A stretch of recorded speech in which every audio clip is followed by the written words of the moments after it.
Hey you guys, it's Britt. Tonight we're here with a little bit of a different video. I wanted to share with you all the 5 most helpful things that YouTube has taught me, whether it was just on my own or through watching other channels like the family vloggers that I talk about. I have actually learned a few things and I wanted to share them with you. So if you're interested, please keep watching.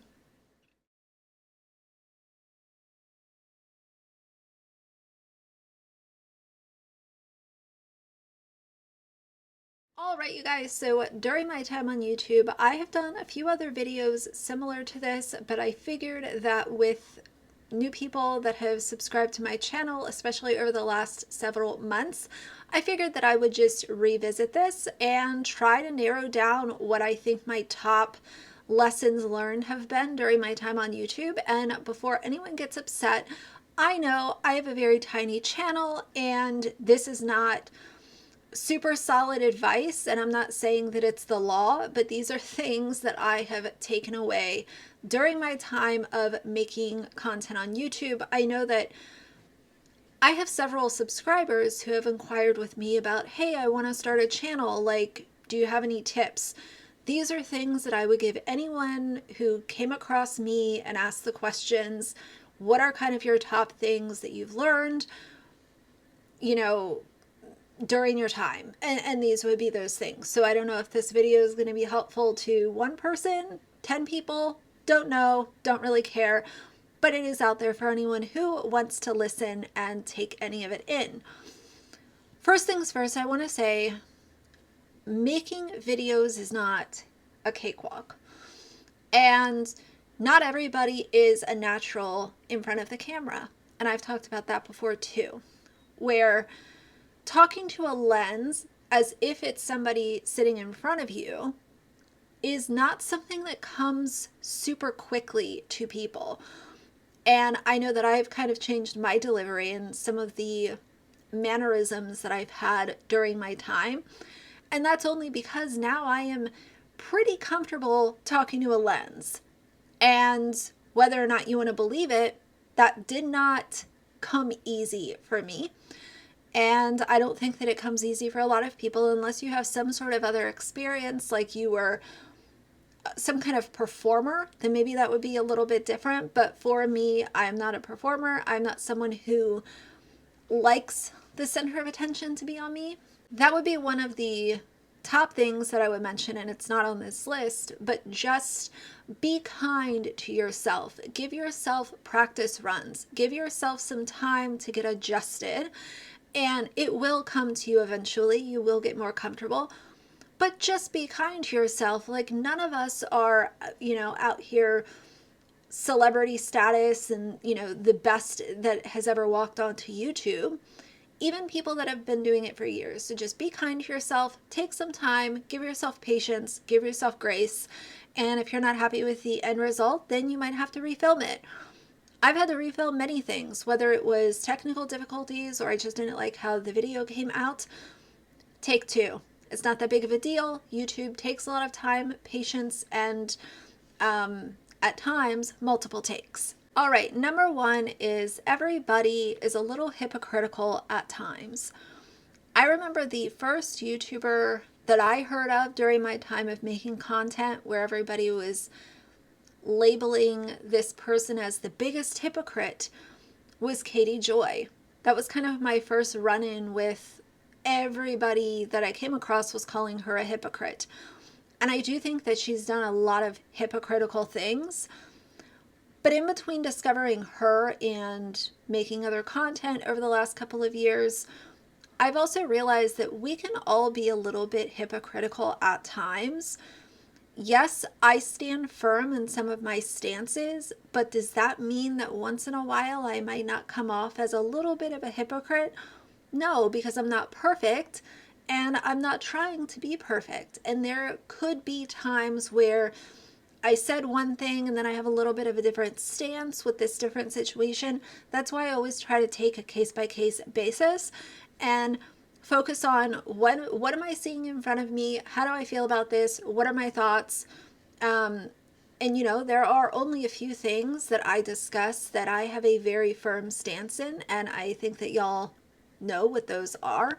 You know, everyone can be a little bit hypocritical at times. It doesn't mean that you're a bad person or you should be canceled, but it's something to be aware of. I do my best to not be a hypocrite, but does that mean that once in a while I might not sound a little bit hypocritical unintentionally?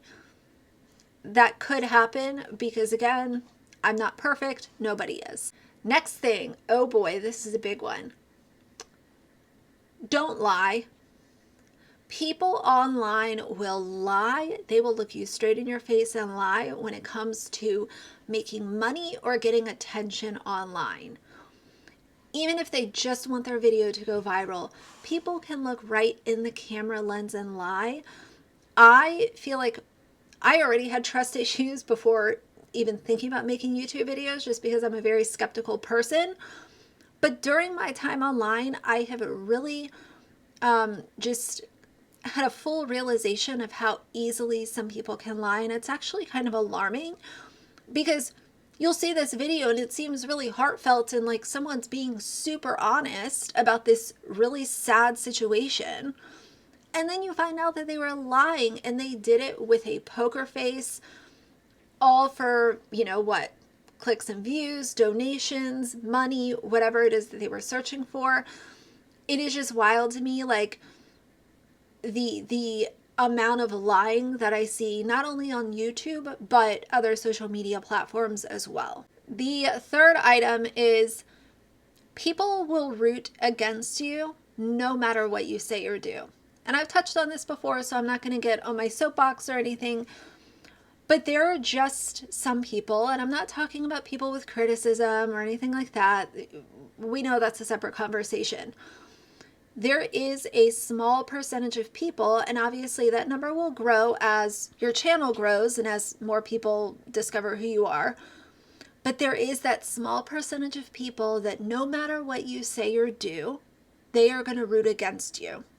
And it's really funny because I was recently thinking about Maya Knight and how she has decided to protect her kids and take them off of TikTok, or she's rarely showing them and it'll be like the back of their head or the image will be blurred out or covered. And there are people that are upset about that. And you know that some of those people were upset that she was showing her kids. Now they're upset that she's not showing her kids. So that's just one example that I can think of off the top of my head because it recently happened. But it's just a reminder that some people are just going to decide nothing you say is good enough. Nothing you do is good enough. They just don't like you. You could literally come on the next day and do exactly what they want you to do, and they'll have a problem with it. It's not many, but there is a small percentage. And I always try to focus on that 99 to 1 rule. I must said 100, but the 99 to 1 rule, where if I have 99 people that understand what I'm saying most of the time, and there's that one person who's just unhappy no matter what, I'm okay with that because I'm here to have a conversation with people. I am truly here to talk to people who might have a different opinion than me. And I've learned how to segregate people who want to have a conversation away from those very few people, that tiny percentage where it's like no matter what you say or change or do or don't do, they're not going to be happy because they just don't like you, and that's okay. But you've got to ignore that small percentage. Talk to the people who want to have a conversation and might even have some criticism sometimes. Great. But always remember that there are those few people who are just better left ignored. Next, this is a really big one that I used to stress over so often. You don't need a camera. If you want to get on YouTube or you want to make content, you don't need some big fancy camera setup and all of the gadgets and go through a bunch of tech courses and try to figure out camera settings and all of this kind of stuff. All that you need is your cell phone, good lighting, and a mic.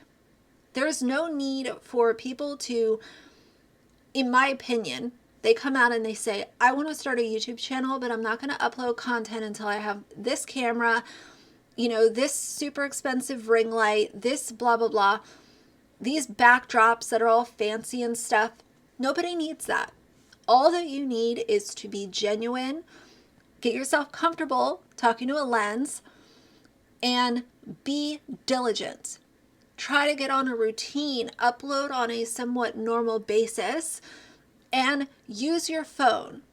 Use natural lighting if you don't have a ring light, or if you want to save up for a ring light. Try to use the best lighting in your house, film in front of a window, and you can get a solid mic for $14 on Amazon.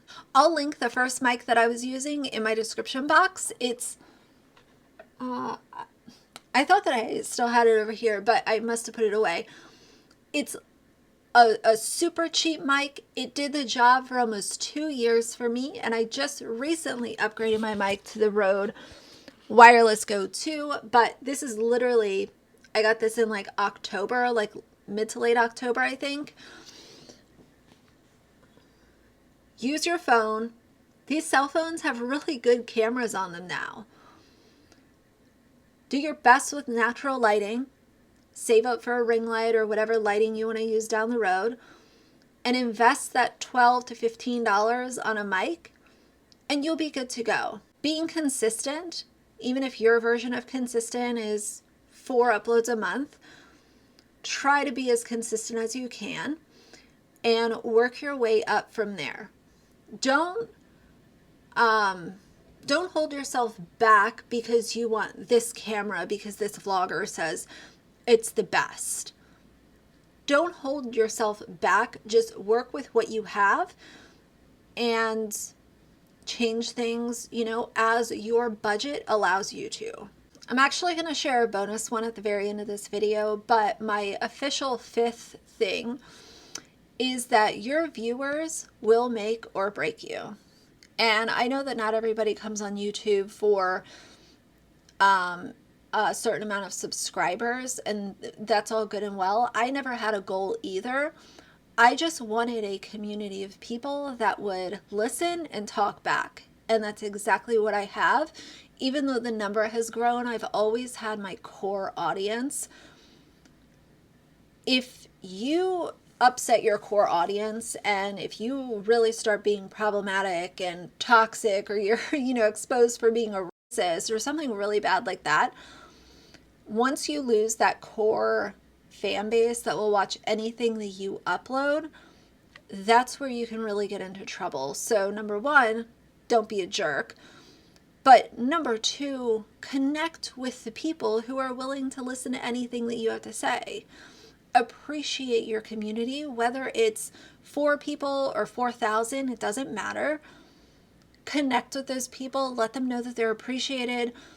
Like their comments, respond to emails, reply to DMs over on, other social media platforms. Even though I'm telling you guys to, appreciate your core fan base and all of that kind of stuff, am I saying that you should go to the extreme of like getting parasocial relationships and super connected with people that you don't know or trust? No, I'm not saying that, but baseline, subscribers should feel appreciated, because at the end of the day, they will be what make or break you. And the last thing that I wanted to share just as a bonus, and this really speaks to the amount of family vlogger content that I take in, influencer content too, but especially with the family vloggers, not everything should be shared. There are a lot of parts of my life that I keep offline, and I will always keep them offline. They're topics that I have never talked about, I've never shared, and I did that strategically. And am I saying I'm a genius for doing that? No, but it was a decision that I made very early on. And I see these influencers and they're oversharing, and then they're having to come back and make apologies or, correct things that they did. And I constantly look at this and just say, but if you weren't oversharing, then you probably wouldn't be in this situation. Things in my personal life that I decide to share with you guys, I think about 2, 3, 4, 5 times before it ever comes out of my mouth. And maybe some people look at that like, well, you're just a closed off bitch and you're not going to connect with anybody. That might be how some people look at it. I look at it as though I am protecting parts of my personal life from the toxic mess that is the internet. And will it be like that for all eternity? I don't know, because I can't tell the future. But I can guarantee that there are a few things that I will literally never share on social media. And that's my decision to protect the people in my life that I love and respect. So either way, you know, I think a lot of times these influencers start to overshare because they think that they'll get more subscribers that way if they're just divulging all kinds of information. But it usually comes back to kind of bite them in the ass at some point in time. And if they would have never shared it, then people wouldn't have had an opinion about it and started digging and doing all this kind of stuff where it kind of erupts into this tornado of people being upset when oversharing is at the root of it. I think those are going to be all of the things that I will share with you guys for today. If you have a YouTube channel, or if you're a TikTok creator or on Instagram and you have any things that you want to drop in the comments, feel free. If you're thinking about starting a YouTube channel and you have questions, feel free to leave them down below. I can't always respond to every single comment, but if I do see direct questions, I try my best to respond to them in a summarized manner and not blabber too much. But of course, other videos like this will come up eventually, but that's going to be it for now. So if you like the video, please leave a like and a comment. And if you'd like to see more from me in the future, please subscribe. I'll see you guys soon.